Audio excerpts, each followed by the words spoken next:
제가 오늘 맡은 주제는 하나님께 인정받고 쓰임받는 일꾼이라는 주제인데요.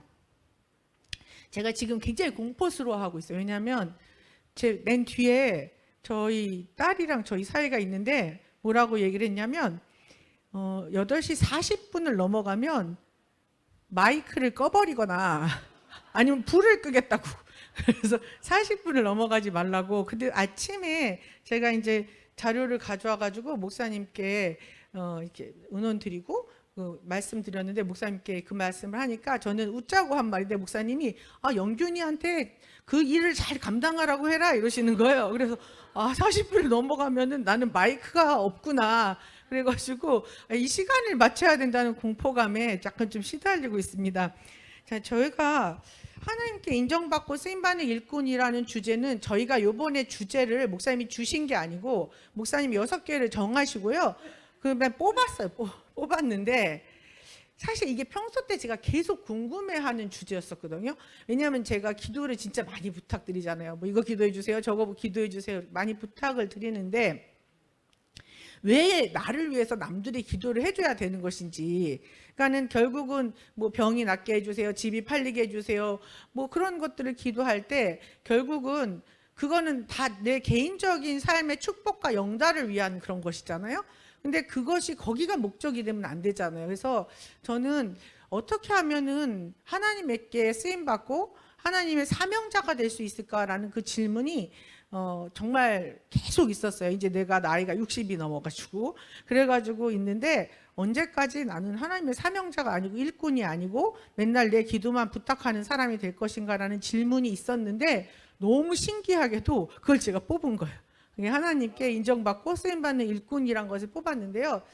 제가 이제 어제 하고 월요일 하고 화요일 날 하나님께서 월요일 날에는 정말 자기 고백적인, 이제 저도 교회 와가지고 초대교회 와서 시간이 오래돼서 공집사라는 사람이 어떤 사람인지 이제 이런 걸 알잖아요. 그래서 막 설교 이렇게 말씀을 전하는데 정말 자기 고백적인 말씀을 전하면서 그거에 은혜를 받았고요. 어제는 원고사님 그 성격처럼 잔잔한 호수 같은 그런 은혜를 받았습니다. 그래서 오늘 제가 생각한 게 뭐냐면, 목사님이 이 말씀을 준비하라고 하시면서 이 말씀을 준비하면서 목사님의 마음을 알게 되기를 바란다고, 날마다 설교를 준비하시는 목사님의 마음을 알게 되길 바란다 그래서 제가 뭐 그런 걸 내가 알아야 돼 막 이렇게 생각을 했는데, 근데 제가 이걸 준비하다가 참 신기한 걸 알게 됐어요. 그게 뭐냐면 저희가 부흥회를 하는 것이 목사님이 무슨 1등, 2등 이렇게 등수를 매기는 게 아니잖아요. 그래서 뭐 1등은 공집사가 1등입니다 뭐 이런 게 아니잖아요. 그러니까 경쟁을 붙인 게 아니잖아요, 이거는. 그래서 경쟁이 아닌데 그 말씀을 전하는 사람은 마치 경쟁 같은 부담을 가질 수 있겠다. 그래서 원래 경쟁으로 가지 않고 하나님의 말씀을 어떻게 하면 잘 전할지, 하나님의 말씀을 어떻게 하면 내가 그 본질을 전할 수 있을지 거기에 자꾸 집중하게 되고 그 싸움을 하게 돼요. 잘하려고 하지 말자. 그 싸움을 하게 되는데, 그게 막 갑자기 생각나면서 목사님도 저희에게 말씀을 전하려고 하시는 건데, 우리는 유튜브 설교를 보면서 유기성 목사님 설교가 좋네, 누구 목사가 좋네 막 이러면서 비판과 판단 그렇게 하면서 그렇게 하고 있는 거예요. 그래서 그거 하면 안 되는 거구나, 그걸 느꼈어요. 왜냐하면 그 말씀은 하나님을 전하기 위해서 있는 거지 저희한테 판단하고 비판하라고 있는 것이 아니기 때문에, 그래서 중요한 것은 말씀을 전하는 분이 얼마큼 설교를 잘하는가도 중요하지만 앉아있는 내가 더 큰 책임이다 라는 것을 느꼈습니다. 아침에 제가 그 말씀 드렸더니 목사님 좋아하시더라고요. 그래서 제가 그걸 느끼고 잘하려고 하지 마 그러더라고요. 근데 박영선 목사님은 뭐라 그러냐면, 교회에서 싸움 나는 게 잘하려고 하는 놈들 때문에 난다 그랬어요. 다 잘하려고 하면서 나는 거지 잘 못하려고 하는 놈들은 싸움을 안 만들고 분당도 안 짓는다. 그래서 잘하려고 하지도 않았고 잘할 수도 없었어요. 오늘 새벽에 저희 큰딸이 갑자기 한국에 들어왔어요. 시아버님이 너무 많이 편찮으셔서 위독한 그런 상황이라서 한국에 들어왔거든요. 그래서 뭐 저한테 남아있는 시간이라고는 어저께 낮 시간 잠깐이었는데 딸이 갑자기 온다고 하니까 막 뭐 잠자리도 준비하고 먹을 것도 준비하고 막 이러느라고 제가 뭐 준비할 수가 없어서 사실 밤을 꼴딱 샜습니다. 발등에 불 떨어질 때 하지 말자 이렇게 말하지만 저희 평생 이 습관은 없어지지를 않아요. 그래서 제가 잘할 수도 없고 그냥 하나님께서 주시는 말씀대로 하겠다 하는데 8월 1일 날 목사님께서 엘리사에 대한 설교 금요철야 때 하시면서 하나님의 일꾼에 대한 설교를 하셨어요. 그래서 저는 그때 이게 답을 주시네 이렇게 하면서 되게 감사하면서 정리를 했는데 하나님은 어떤 사람을 일꾼으로 쓰실까 이렇게 말씀을 하시면서 하나님의 마음을 아는 자를 일꾼으로 쓰신다라고 말씀하셨어요. 그래서 제일 중요한 게 하나님의 마음을 아는 자인데 그 하나님의 마음을 아는 자는 구원받은 자들이고 자녀이다 이렇게 말씀하셨습니다. 그래서 목사님께서 저희가 신자는 둘 중에 하나로 산다고 했어요. 종으로 살 것인가 자녀로 살 것인가. 그래서 저희가 종의 자리에 있는지 자녀의 자리에 있는지, 그러니까 똑같이 교회를 다니더라도 종으로 교회를 다니고 있는 사람이 있고 자녀로 교회를 다니고 있는 사람이 있는 거예요. 그래서 종으로 사는 사람은 첫째는 거래 관계이고, 그리고 하나님의 마음을 알고자 하는 생각이 없고 내 형편대로, 내 기분대로, 내 생각대로, 내 방법대로 신앙생활을 하면서 믿음의 대상자인 하나님은 잘 모르겠고 습관적, 전통적, 형식적 조교 행위를 한다. 그리고 이거를 신앙생활 잘한다고 착각을 하고 있다. 그리고 성경 공부를 해서 성경 공부를 삶에 넣지를 않고 성경 읽은 거를 머릿속에 넣어가지고 그래가지고 나 정말 성경을 많이 안다. 이렇게 해서 성경 공부를 많이 하는 것이 소용없다라는 말씀을 사실은 저는 저희 목사님한테만 들어봤어요. 다른 분들은 뭐 제자 훈련해야 된다, 성경 공부해야 된다 하는데 목사님께서는 성경 공부 많이 한다고 훌륭한 신자가 되는 것이 아니야 이렇게 말씀하셨거든요. 그래서 머리로 넣지를 않고 그 머리에다 넣고 삶으로 들어가지 않으면 그건 의미가 없다. 그리고 내 안에 성령님이 계시다고 생각하는데 사실은 성령을 소멸하는 삶을 살고 있다. 그렇게 말씀을 하시고요. 자녀는 특징이 뭐냐면 하나님은 왜 이렇게 내가 잘못해도 사랑해 주시지? 라고 하는 사랑, 하나님의 사랑에 대한 그런 감사와 그 사랑에 대한 나의 사랑, 그런 관계라고 말씀을 하셨습니다. 그래서 서로 사랑하는, 오늘 찬양이 하나님을 저희가 아버지라 부를 때는 정말 우리 서로 뜨겁게 사랑한다고 했잖아요. 그러니까 하나님을 뜨겁게 사랑하는 그런 관계. 그래서 너무너무 좋은 거예요. 제가 저희 엄마를 유난히 사랑했어요. 저희 엄마를 유난히 사랑해가지고 엄마가 18년을 앓다가 돌아가셨는데 엄마 18년 앓는 동안에 제가 힘들다고 생각했던 적이 한 번도 없었던 것 같아요. 엄마한테 어떻게 하면 더 잘해줄까? 엄마가 맛있는 게, 엄마는 이게 더 맛있을까? 저게 더 맛있을까? 그때는 지금처럼 배달이 발달할 때가 아니어가지고 굉장히 힘들고, 저도 사실 애들이 좀 어릴 때고 이랬는데 사랑하니까 힘들지 않더라고요. 그래서 너무너무 사랑하는 그런 관계이고, 그 아빠를 기쁘게 해줘야지, 하나님 아빠를 기쁘게 해줘야지 그러면서 기쁘게 해드리고 싶어서 섬기고 봉사하고 헌금하고, 그게 하나도 아깝지 않은 그런 관계가 자녀의 관계다. 그리고 목사님께서는 성경을 읽으시면서 제발 이게 머리로 들어가지 않고 내 안에 들어와서 나를 통해 예수님이 우리 삶의 구원이고 전부라는 것을 전하는 사람이 되게 해주세요. 이렇게 기도한다고 하셨어요. 그래서 정말로 그 말씀이 정말 삶으로 들어오는 그런 삶을 살아야지 하는 것이 자녀이고, 그리고 이런 사명자에게는 하나님이 은혜와 능력과 지식을 준다. 근데 이게 오늘 장로님이 선택한 찬양에 있었어요. 주가 일하시네. 주가 일하시네. 그렇게 말씀하셨잖아요. 그래서 제가 아까 주가 일을 하시는 거구나. 내가 일꾼이 되는 게 아니고, 사실 내가 일꾼이라는 것은 주가 일을 하실 수 있도록 내가 성령님의 음성을 따라가고 거기에 나를 내어드리는 거구나 라고. 그래서 주가 일하신다라는, 그래서 하나님께서 직접 우리에게 능력을 주시고 지식을 주시고, 근데 이런 그 자녀들의 특징은 하나님을 끝까지 붙들고 가는 것이다. 그래서 붙드는 만큼 능력이 나온다. 근데 엘리사에 대해서 말씀하시면서 엘리사는 끝장을 보면서 엘리야를 따라다녔잖아요. 그래서 엘리야를 계속 끝장을 보면서 따라다녔는데 그렇게 하니까 붙드는 만큼 능력이 나오게 된다. 그래서 그 말씀하시고, 그다음에 자녀는 우리가 무엇을 해야 되냐면 나는 구원받았으니까 너무 기뻐. 난 천국 가고 너는 안 가지? 막 이러면서 나는 구원받았으니까 정말 좋은 거야. 막 이게 아니라 정말 구원받은 우리로서 존귀한 자가 되었으니까 존귀한 일을 해야 된다는 거예요. 그래서 존귀한 일을 하지 않는다는 것은 자녀를 성장시켰는데 백수건달로 놀고 있는 거랑 똑같다고 말씀하셨습니다. 아무것도 안 하고 놀고 있는 그런 사람. 그래서 그렇게 하면 안 되고 하나님의 뜻을 이루고 죽어가는 영혼을 살리고 보이지 않는 하나님을 볼 수 있도록 만드는 그런 역할을 하는 것이 자녀가 하는 일이고 백수건달로 놀지 않는 그런 일이라고 말씀하셨어요.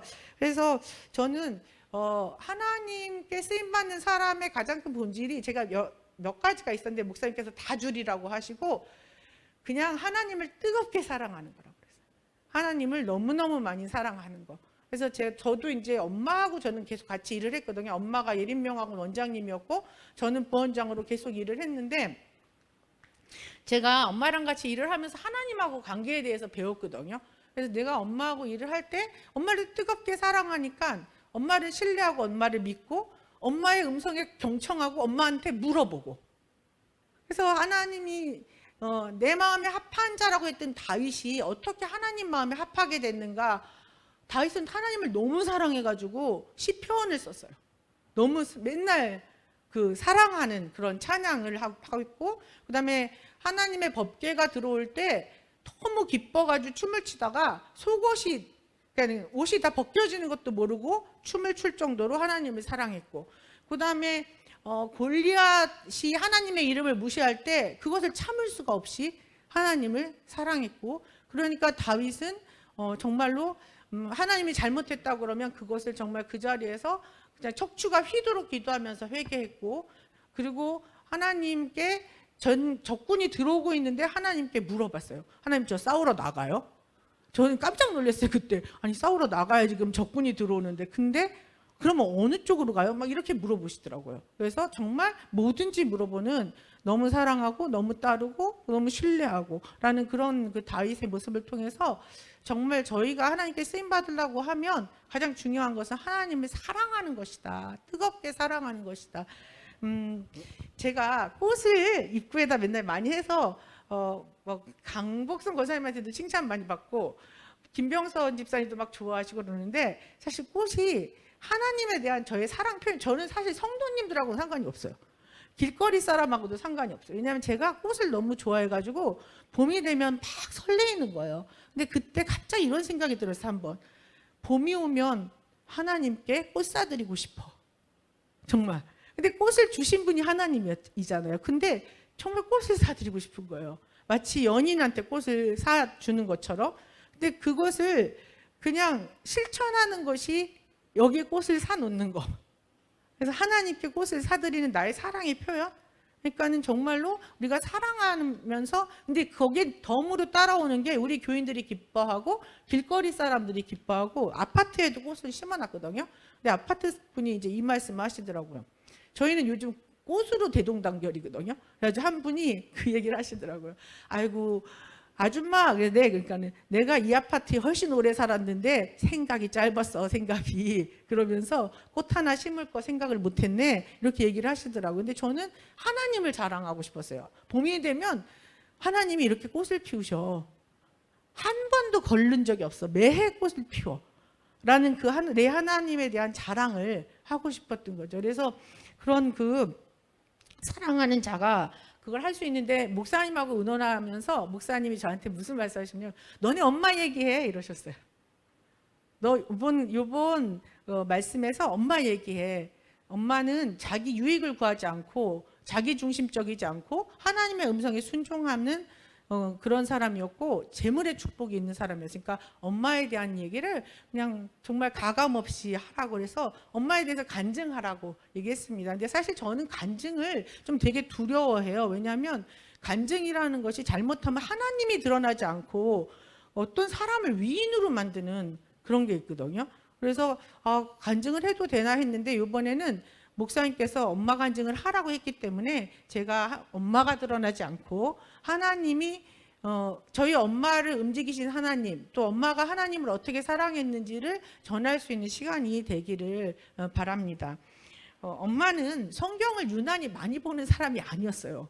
그리고 기도를 엄청나게 하는 사람도 아니었어요. 그냥 보통, 그냥 우리 엄마는 뭐 엄청나게 기도했다, 뭐 찬양을 했다, 뭐 그런 게 있는데 우리 엄마는 그런 사람 아니고 그냥 날마다 성경 보고 날마다 기도하지만 엄마는 이런 말씀하셨거든요. 기도하다 보면 어디 세일인데, 뭐 어디 세일인데, 어디에서 바구니 서비스를 주는데 그 바구니 있으면 우리 선생님 누구한테 주면 되는데 막 이런 생각이 나서 기도를 길게 못 하겠다고 했어요. 그래서 아버지랑 진짜 많이 싸우셨어요. 왜냐하면 아버지는 한 3시간 기도하시면서 전국을 3바퀴 돈다고, 전 세계를.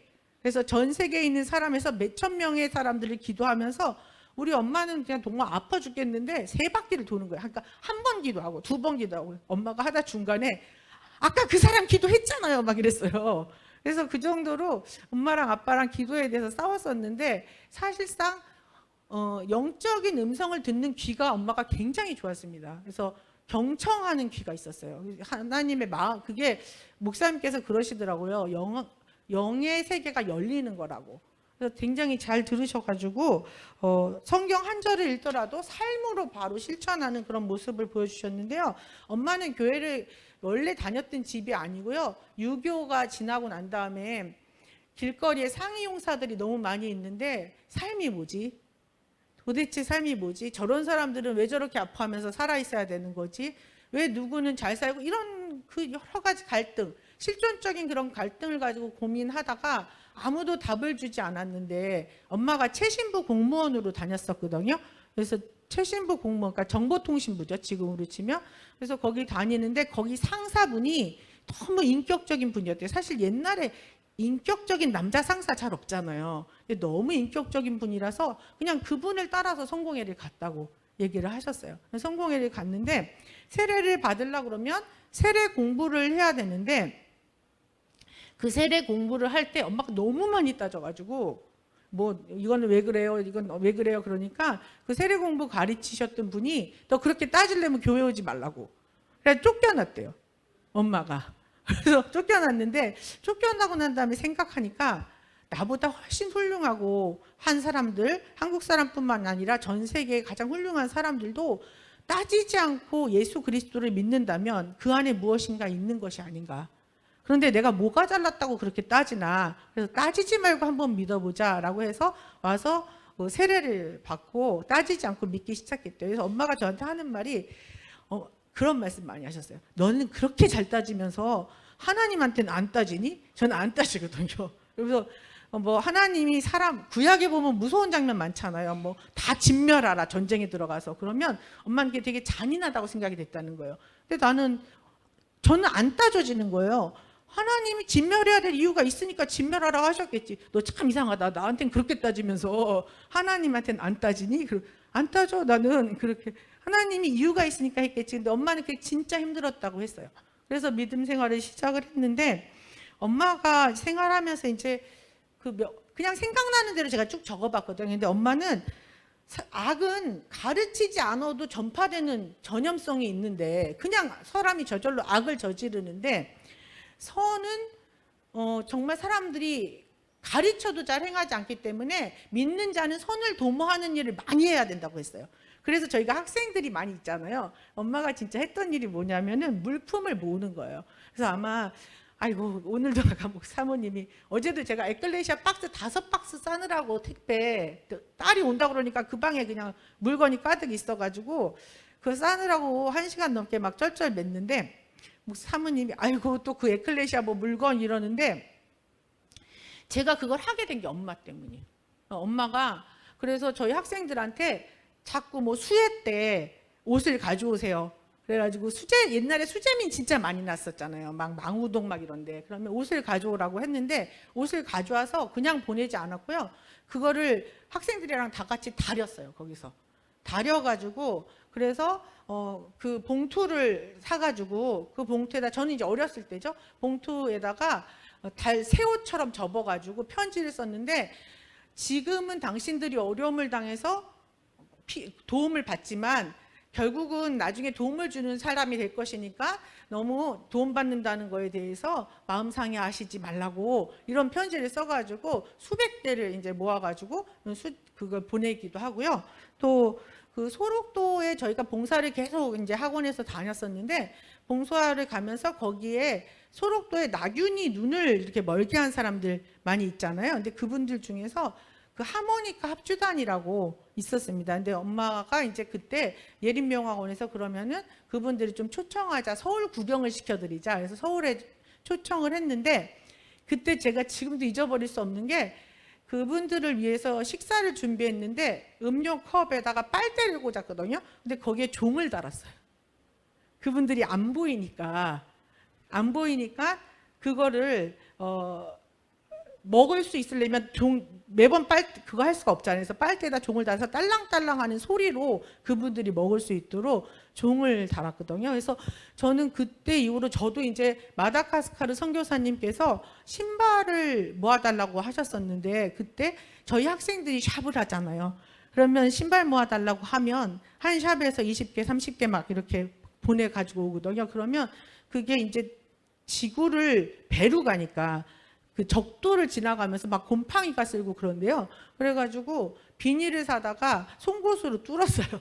뚫어가지고 거기다가 낡은 신발이니까 집어넣고 마다가스카르는 프랑스어를 쓰거든요. 그래서 프랑스어를 찾아가지고 이제 그 번역하는 것을 찾아가지고 이제 하나님의 말씀을 써가지고 새 신발처럼 포장을 해서 이제 한 700개인가 800개 정도를 모아가지고 보냈고 그래서 저희가 물건이 맨날 헛물건이 한쪽에 있어요. 그래서 저 택배를 그거 맨날 막 그거 하는 게 너무 힘들 정도로 그리고 뭐 예를 들어서 저의 어떤 그 은퇴하신 선생님의 딸이 동대문에서 장사를 하는데 이제 창고를 치워야 되는 그런 안 팔리는 물건들이 있다. 그래서 그런 것들이 이제 막 그늘을 달아서 나가잖아요. 그럼 어떻게 해야 될지 모르겠다 하면 그거 꼭 돈이 필요하지 않으면 내가 보내줄 수 있다고 받아가지고 필리핀에도 보내주고 그리고 마다가스카르에도 보냈는데 마다가스카르에서는 그걸로 이제 새 옷들이니까 그 교회 수리를 한 거죠. 그걸로 해가지고. 근데 이제 그 보내는 과정이 진짜 수고예요.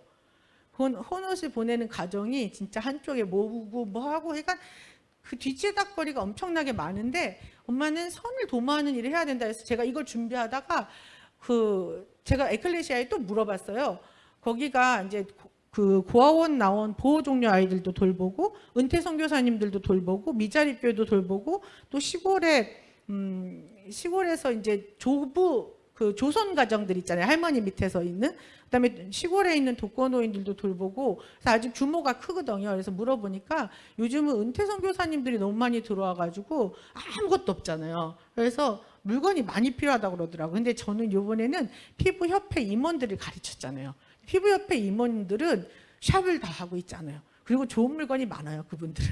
그래가지고 이거 끝나고 난 다음에 에클레시아에 대해서 설명하는 그런 안내문을 만들고 그러고 난 다음에 주소를 해가지고 일로 물건을 보내달라. 그래서 그릇도 좋고 그다음에 뭐 주방 도구도 좋고 작은 가전도 좋고 낡은 선풍기도 좋고 옷도 좋고 가방도 좋고 신발도 좋고 다 보내달라 이렇게 해야 되겠다. 그렇게 그 준비하면서 생각이 났어요. 그래서 선을 도모하는 일을 많이 하셨고요. 그다음에 엄마는 그냥 저절로 약한 자한테 눈이 갔던 것 같아요. 하나님이 그러니까 제가 그 엄마를 통해서 배운 게 뭐냐면 노인들한테 엄청나게 잘하셨어요. 그래서 이모 할머니한테도 잘하시고 이 노인한테도 잘하고 근데 그 이유가 노인들은 벌이가 없기 때문이었어요. 노인들은 벌이가 없어서 현금이 없다는 거예요. 그러니까 노인들한테 잘해야 된다고 하는데 사실 그거는 제가 생각이 없다가 엄마가 소천하시고 나니까 엄마 아빠가 소천하시고 나니까 노인이 보여요. 그래가지고 올해도 제가 그냥 75세 이상의 분한테 그 별거 아니지만 그냥 엄마가 생각나서 엄마 노인들한테 잘했으니까 그래서 그냥 조그만 거 하나라도 견과류 하나라도 드리고 싶다 이런 생각을 한 거예요. 엄마는 용돈도 많이 드리고 그랬어요. 그래서 나는 돈을 많이 벌고 싶다고 이런 일 하느라고 돈을 많이 벌고 싶다 이렇게 얘기를 했고요. 그다음에 과부한테 그냥 잘하셨어요. 그래서 저희 교회에 어떤 분이 남편분이 그냥 자다가 돌아가셨어요. 아들 둘을 남겨놓고. 근데 엄마가 그때 그 사모님도 와보셨을 건데 가회동 집 있잖아요. 거기 지하에 꽤 넓은 집 공간이 있었거든요. 반지하 그게. 근데 걸로 들어와서 살라고. 왜냐면 가장을 잃어버리니까 당장에 잘 곳이 없어가지고. 그리고 우리 집 일을 돌봐달라고, 그분이 음식을 잘하시니까 그래서 우리 집 일을 돌봐달라고 해서 아들 둘을 거기서 키웠어요. 근데 엄마가 특이했던 점은 그 아들들이 고마워하거나 그 사람이 고마워하거나 이걸 바라지 않았어요. 그게 좀 특이했던 점이에요. 저는 지금도 바래요. 저희 아버지 엄청 바래요. 그런데 저희 엄마는 그걸 바라지 않았는데 나중에 보니까 두 아들 중에 한 명이 성공의 성직자가 됐어요. 너무 감사했어요. 그래서 그렇게도 하고, 그다음에 통증이 너무너무 심한 그 루푸스로 죽어가는 선교사님이 싱가포르에 있다. 돈이 없어서 한국에 들어오지도 못한다. 이런 얘기를 듣고 통증 주사를 맞으라고 큰 돈을 보내셨어요. 그냥. 그분이 지금 에클레시아 선교사님이에요. 그분이 살아나셨어요. 살아나가지고 에클레시아 선교사를 하시면서 정말 그 초대교회가 저희를 위해서 기도해 주는 것처럼 에클레시아에도 기도 부대가 있어서 끊임없이 저를 위해서 기도해 주는 그런 그 기도의 동역자로 엄마가 맺어주고 가셨는데, 엄마 생전에는 그 사람을 못 봤어요. 그분이 너무 아프셔서. 근데 엄마 돌아가시고 나중에 한국에 들어오셨고, 그때 여러 가지 그 과정을 통해서 죽을 뻔한 사람이 살아나가지고 지금 이 사역을 하고 있는 거예요. 그래서 38kg인데 지금 46kg 나가신다 그러더라고요. 그래서 항암도 하고 뭐 이러면서 살아나셨습니다. 그다음에 그 장애인한테 너무 잘하셔가지고 그 베드로 학교라는 게 있는데 우리나라 최초의 정신지체자를 위한 학교예요. 그래서 성 베드로 학교라고 성공회에서 하는 학교였는데요. 거기가 같은 성공회지만 성공회 신학대학하고 싸움이 났어요. 왜냐면 성공회 신학대학 안에 거기 있었거든요. 그 학교가. 근데 성공회 신학대학이 확장되니까 나가라는 거예요. 근데 나갈 데가 있어야죠. 나갈 데가 없으니까 엄마 명의로 가졌던 재산은 유일한 것 같아요. 그게. 근데 마천동에 그린벨트가 있었어요. 그 그린벨트가 저희 친할아버지가 그 대전에 사시다가 갑자기 그냥 상경하셔서 살 곳이 없어가지고, 그래가지고 마천동에 그 그린벨트를 사셨거든요. 그래서 거기에 이제 그 집 거기서 이제 농사도 지으시면서 그렇게 계시라고 했는데, 이제 할머니는 소천하시고 그 땅이 남아 있었는데 그 땅이 지금 엄청나게 비싸긴 할 거예요. 근데 그 땅을 엄마가 그냥 성공회에다 기증을 했어요. 그 성공회에. 그래서 싸우지 말고 베드로학교한테 판돈을 줘라 이렇게 했는데, 나중에 엄마가 2016년에 돌아가셨는데 2014년인가 그때쯤 그 베드로학교에서 연락이 왔어요. 그래서 저희 엄마가 세례명이 이제 성공회는 세례명을 주거든요. 그래서 마리아였었는데 저희 엄마 이름을 딴 마리아 홀이라는 걸 식당을 만들었대요. 근데 그렇게 만들었으니까 거기 오시라고. 그래서 거길 엄마 아파서 입원해 있어가지고 가실 수가 없었어요. 그래서 제가 대신 갔는데 가서 들은 얘기가 뭐냐면은 정부에서 갑자기 그때 이제 그 땅을 가지고 그냥 나지막하게 그 허름한 건물을 가지고 있었는데 정부에서 갑자기 그 건물을 지어준다고 하면서 그 건물을 지을 수 있는 그 재산이 한 10% 정도가 있으면 나머지 90%를 정부에서 돈을 대서 지어준다고 해가지고 8층짜리 엘리베이터가 있는 좋은 건물이 지어진 거예요. 거기 1층에 마리아홀이라고 식당을 했고요. 그래서 이제 엄마한테 감사패를 줬는데 제가 대신 받고 와서 엄마한테 그 얘기를 하니까 엄마가 나중에 마지막으로 헌물한 물건이 엄마가 이제 그때 그 IMF 때 우리나라 경제가 나빠지면서 예술을 하고 이러는 사람들이 되게 힘들었대요. 그래서 자수를 하시는 분이 있었는데 병풍자수가 옛날에 되게 유명하잖아요. 그래서 병풍자수를 하시는 분이 있었는데 작품을 하는 분인데 누가 뭐 IMF 때 그걸 사겠어요. 그래서 그걸 안 사니까 엄마한테 이거를 좀 사가시라 해서 1,000만 원에 그냥 사셨대요. 예술가를 살리는 마음으로 사셨는데 그거 뭐 병풍을 사실 쓸 일이 별로 없잖아요. 진짜 완전 작품이었거든요. 그래서 저희도 구경을 많이 하고 그랬는데 그 병품을 베드로 학교에다가 기증했어요. 그래서 기증을 하니까 그때 이제 교장 선생님께서 그런 말씀하셨거든요. 여자 교장 선생님이었는데 왜 이거를 베드로 학교에 기증하냐고, 성공회 박물관에 기증하라고. 그때 그 하신 말씀이 뭐냐면 그냥 그 한쪽에 이렇게 붙여놓지 말고 잘 보관해 놓지 말고 행사 있으면 식당에서 그거 펴놓고 쓰시고, 그리고 아이들이 만지기도 하고 그렇게 하라고 하면서, 그 정신지체나 장애인은 그런 좋은 작품을 보고 쓸 수 없다는 것이 누가 정한 법이냐고. 그 사람들도 좋은 작품을 보고 좋은 물건을 볼 권리가 있다. 그러니까는 나는 그 성공의 박물관에 기증하지 않고, 박물관에 기증하면 그냥 유리 안에 있잖아요. 그래서 아이들한테 주고 싶다. 그래서 아이들한테 보내가지고 그때 이제 같이 사진을 찍은 게 마지막 엄마가 헌물을 하셨던 그런 것이고요. 그다음에 저희가 전에 이제 제가 세순교회를 다녔었는데 거기에 진짜 열심히 사시는 소아마비 분이 계셨어요. 근데 그분이 겨울에 신발을 못 신고 다니고 슬리퍼를, 그러니까 항상 슬리퍼를 신고 다니는데 겨울에는 춥잖아요. 그래서 그게 저희 엄마 눈에 보여가지고 왜 그러냐 그러니까 이제 발이 변형돼서 맞는 신발이 없다고 하니까, 저희 동네가 사실 발레복도 많이 파는 동네거든요. 그 낙원동 쪽이. 근데 발레리나 슈즈 맞춰주는 데다 데려가가지고 맞춤식 구두를 맞춰주셨어요. 그래서 그분이 그 구두를 이렇게 마치 그 애기들이 그 새해 선물 받으면 꽃가옷 들고 다니는 것처럼 그렇게 나이 드신 그분이 그렇게 들고 다녔던 게 기억이 나요. 그래서 그런 그 섬세하게 엄마가 그렇게 해주셨고요. 근데 엄마의 이상한 점은 뭐냐면, 엄마가 후원을 하잖아요. 그러면 거기서 목사님이 그게 재물의 은사, 재정의 은사가 있어서 그렇다 그러는데, 예를 들어서 베드로 학교에는 엄마가 후원을 한 게 10%잖아요. 근데 90%를 정부에서 대줬어요.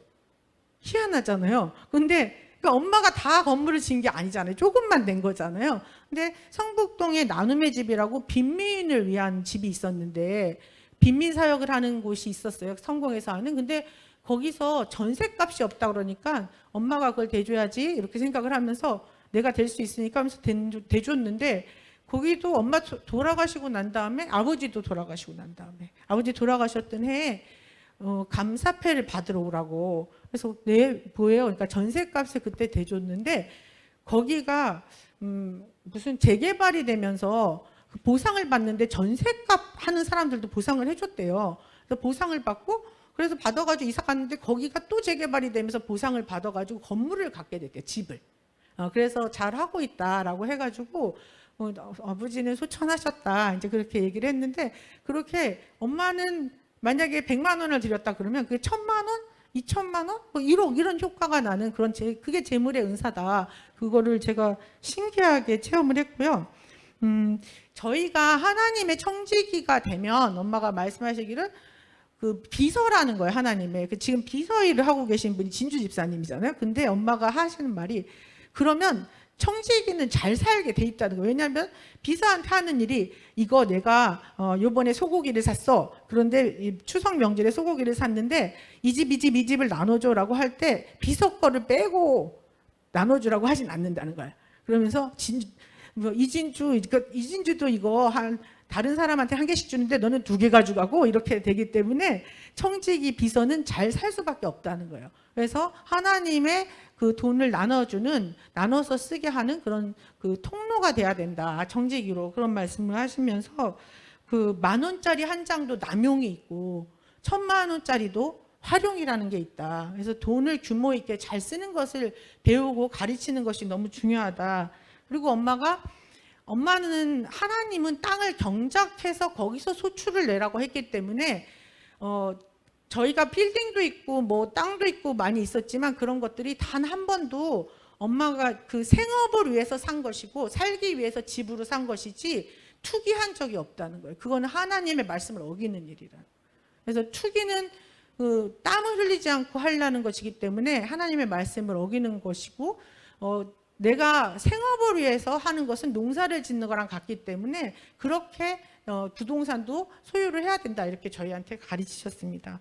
그리고 가심비, 왜 가성비가 아니고 마음까지 움직이는 돈을 쓰는 법을 진짜 많이 아셔가지고요. 작은 돈으로 사람 마음을 진짜 잘 움직이셨어요. 그러니까 그렇게 하려니까 사람들의 필요를 계속 살펴보시는 거예요. 그래서 전에 이제 어떤 선생님이 아기 둘을 시어머니가 열심히 봐주셨는데 아주 똑순이 선생님이었어요. 중학교밖에 안 나왔는데 대학교 나온 사람보다 훨씬 잘 가르치는 똑순이 선생님이었는데, 엄마가 평소 때 뉴질랜드에 있는 어떤 교포분한테 뉴질랜드 용을 살짝 사두시는 거예요. 그러다가 그 녹용 있잖아요. 그 녹용을 그 선생님의 시어머니한테 선물했어요. 녹용에다가 뭐라고 썼냐면, 어머님이 두 아이를 잘 양육해 주셔서 어머님의 며느리가 여기 있는 많은 학생들을 너무 잘 양육하는 훌륭한 사회인의 일을 하고 있는데, 시어머니의 수고가 없으면 이 일을 할 수 없으니 시어머님 건강하시라고 그렇게 해서 보내주셨어요. 그래서 그렇게 보내주시고, 또 요번에 이제 피부협회 회장님이 저희한테 갑자기, 성도님들이 저희를 위해서 기도해 줬는데 학생이 얼마 안 모였잖아요. 4명인가 밖에 안 모였는데 피부협회에서 12명을 모아줘가지고 16명의 학생이 되고 이제 아로마까지 18명이 됐던 건데요. 그때 그 피부협회 회장님은 74세시거든요. 근데 그분이 하고의 관계에서 이렇게 좋아지게 된 것도, 이분은 지금 20년 이상, 20년이 뭐예요? 한 30년 정도 회장을 하고 있는 거예요. 그러니까 독재자죠, 독재자. 그래서 독재자라고 해가지고 사람들이 다 오해를 했는데, 지금 와서 74세가 되니까 피부 국가 자격증도 하고 피부 기기를 의사들만 독점하던 거를 피부 기기 법도 뚫고 되게 많은 산업에 되게 중요한 일들을 하셨어요. 물론 독재를 하셨지만.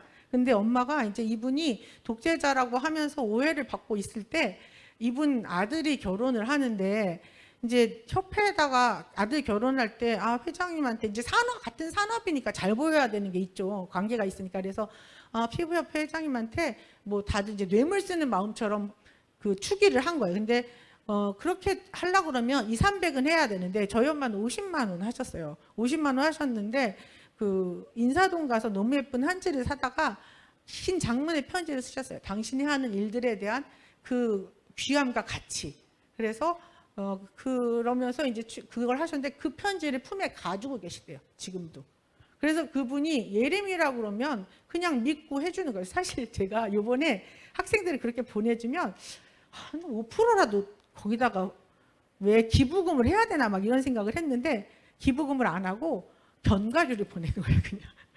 그 견과류 연희경과 제가 그래서 보냈는데, 가르쳐 주신 고생이 있는데 내가 선물해야지 이게 웬 말이냐 이렇게 말씀을 하시는 거예요. 그러니까 아무것도 바라지 않은 거예요. 엄마하고의 이 좋은 관계 때문에, 자신을 알아줬던 관계 때문에 저희를 그냥 신뢰하면서 보내주는 거예요. 그래서 제가 이런 덕을 많이 받고, 목사님도 엄마가 그런 관계로 엄마가 베풀고 심고 했던 그런 것 때문에 그게 자녀로 내려오는 것이다 이렇게 말씀하셨습니다.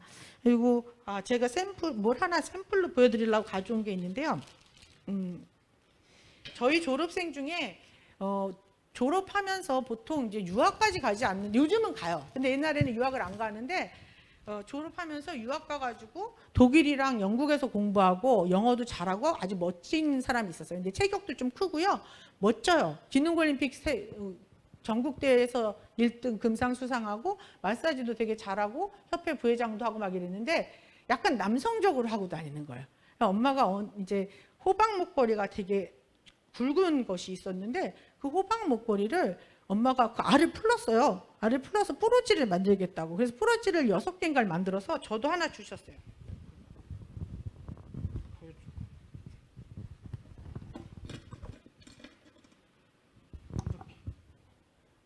이렇게 해가지고 금이랑 이렇게 해가지고 알을 만들었는데, 이걸 한 개를 황미서 원장님이라고 하는데 황미서 원장한테 전화를 해서 오라고 한 거예요. 그래가지고 엄마가 황미서 원장 고등학교 때 내가 졸업하고 왔을 때 바로 가르쳤으니까 딸 같아서 하는 말인데, 파워풀하고 너무 멋져. 그렇지만 파워풀하다고 남성적으로 하고 다니면 안 돼.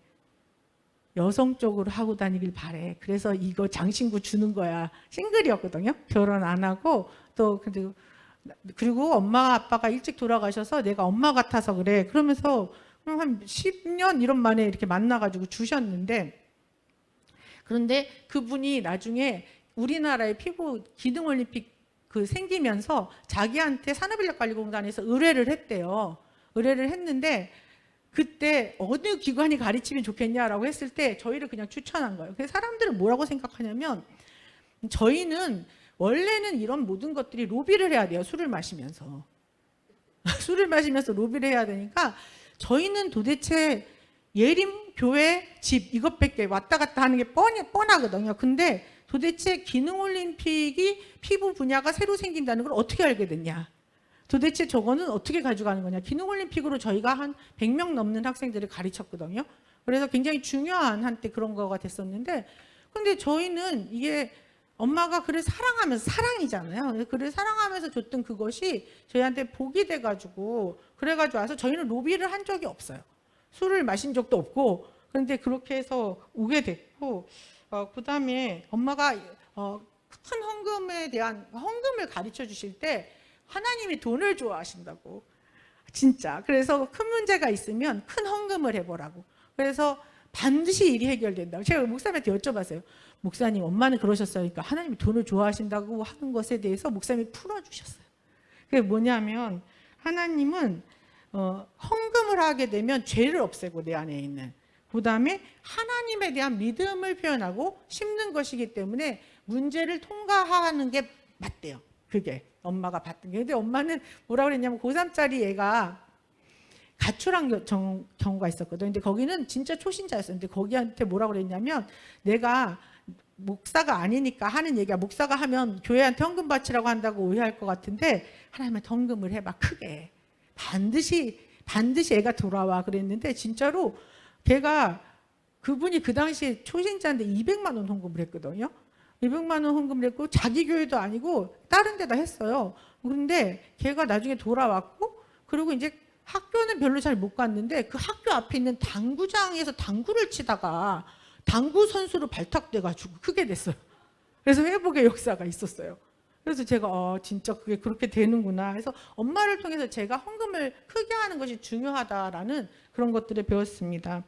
그리고 여기까지 제가 일단 하고요. 왜냐하면 40분이 넘었어요. 그래서 제가 중요한 말씀 몇 가지만 더 전하겠습니다. 엄마가 소천하시기 전에 뭐 돌아가시면서는 그 수술하시고 못 깨어나시고 돌아가셨기 때문에 어떤 유언을 하신 게 없지만, 그 해에 엄마가 저한테 했던 얘기를 저는 엄마의 유언이라고 생각을 해요. 근데 하나는 뭐냐면, 제가 예림 경영하는 게 너무 힘들어가지고 엄마 경영하지 말고 그냥 임대해가지고 임대수익이 훨씬 높잖아요, 경영보다는. 그래서 임대수익 이거 가지고 선교사님들 더 후원하고 교회도 헌금하고 이럴까? 이러니까 엄마가, 한 명이 있더라도 학원은 양육을 하자니. 그러면 우리가 복음을 전할 수 있잖니. 그런데 학원이 없으면 양육을 못해. 없애기는 쉬워도 다시 만들기는 그렇게 쉽지 않은 거야. 그러니까 없애면 안 돼. 이렇게 말씀하셨어요. 그래서 그거는 제가 엄마가 지속하라는 엄마의 유언이다 생각하고, 또 하나는 김선 목사님이 오라였어요. 왜냐하면 그때 아버지 많이 아프셔가지고 목사님이 일주일에 3번씩 기도해 주러 오셨거든요. 그럼 예배를 드리면 하나님은 사랑이시다라는 걸 계속 전하셨어요. 하나님은 사랑이시다, 이제 그걸 전했는데, 엄마가 결국은 하나님은 사랑이시고 오직 사랑만 남는 거라고. 그래서 김선 목사님이 오라, 김선 목사님이 오라, 이렇게. 그게 이제 엄마의 저는 유언이라고 생각을 하고요. 엄마 소천하시고 제가 교회를 초대교회로 정했습니다. 그래서 다니면서 지금 저는 어떻게 됐냐면, 엄마가 천국에 계시고 제 옆에는 실질적으로 안 계시잖아요. 천국에 계신 건 확실하지만. 그래서 저는 제 옆에 계신 김선 목사님을 엄마처럼 따라다니면서 괴롭히고 있어요. 그래가지고 이건 물어보고 저건 물어보고, 이거 기도해달라고 그러고 저거 기도해달라고 그러고. 근데 제가, 엄마가 저한테 무슨 얘기를 했냐면, 너는 작은 것까지도 다 나한테 물어보기 때문에 실수가 적어, 이렇게 말씀을 하셨어요. 그래서 초보자들은 안 물어보고 전문가들은 물어본단다, 이렇게 얘기를 하셨거든요. 그래서 제가, 목사님 이것까지 내가 물어봐야 되나, 이것까지 기도를 부탁해야 되나 하면서도 저는 이제 자꾸 물어보게 되는 거예요. 그래서 목사님을 쫓아다니면서 물어보는데, 그때 제가 목사님이 정말 신박하시다 이렇게 생각한 게 뭐냐면, 지희 있잖아요. 지희 이제 결혼을 놓고, 목사님 내가 열심히 기도하고 있어 이제 이러셔서, 저도 기도를 하는데 목사님 저희 직장은 다른 남자 직원도 없고, 그리고 저희는 다 여자를 가르치잖아요. 여자를 가르치고, 그리고 지희는 성격이 막 서희처럼 엄청나게 친구를 많이 만나는 사람도 아닌데, 근데 어디서 남자를 만나죠? 이러니까 목사님께서, 하나님이 주시려고 그러면 길 가다가도 만나는 거지, 한 명만 있으면 되잖아 이러셨어요. 한 명만 있으면 되잖아요. 근데 정말 너무 신기하게 만난 거예요. 그래서 너무 신박하다 이렇게 생각을 했고, 또 하나는 그러니까 제가 엘리 제사장 같이 엉터리 같은 제사장이 아들이 있을 거야 이렇게 말하는 것도 한나는 믿어가지고 얼른 잡아가지고 사무엘 같이 귀한 아들을 얻었잖아요. 그래서 저는 목사님을 따라다니면서 물어보고 결정을 하고 난 다음에 기도해달라고 하면 안 된다고 생각해요.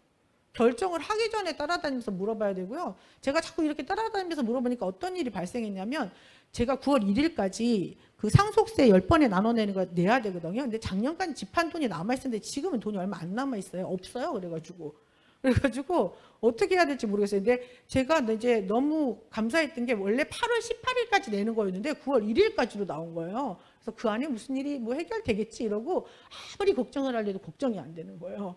근데 목사님이 자꾸 아이고 빨리 돼야 될 텐데 자꾸 빨리 돼야 될 텐데 그래서 목사님이 그렇게 되신 거예요. 오늘도 또 말씀하셨어요. 그래가지고 아이고 날짜가 얼마 안 남았는데 그래서 무슨 일이 있겠죠. 근데 하나님 저한테 하신 말씀이 뭐냐면 국가보다 세금을 매기는 국가보다 내가 더 크다 이러셨어요. 그래가지고 나는 돈이 안 오면 그냥 계약이 될 거라고 믿고요.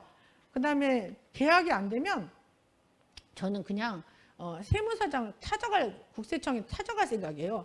그래서 돈이 없다. 그래서 있는 것만 내겠다 일부.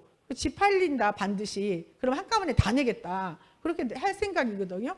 그런데 제가 그런 어떤 담력 같은 게 목사님을 따라다니면서 자꾸 생기는 그런 거예요. 그리고 또 하나는 제가 인간관계에 대해서 목사님께 여쭤봤어요. 근데 그때 저희 그러니까 상속세를 내고 저희가 신고한 것보다 혹시 누락한 게 있지 않아? 이래가지고 그 다음에 세무조사를 들어와요. 그래서 세무조사를 들어왔을 때 저희는 누락한 게 없어가지고 괜찮았는데 저희 공사해 주셨던 분이 소득세를 누락했어요. 소득세를 누락했으니까 그분들 소득세 누락한 거에 400만 원 정도의 그 세금이 붙었거든요. 근데 그분이 자기네가 소득세를 세금 계산서를 안 했기 때문에 부가세 10%를 안 받은 거라고 그렇게 얘기를 하면서 저희한테 뇌라는 식으로 얘기를 하는 거예요. 그래서 목사님한테 가서 의논을 드렸어요. 목사님 이거 어떻게 해야 되냐니까 목사님이 이렇게 말씀하셨어요.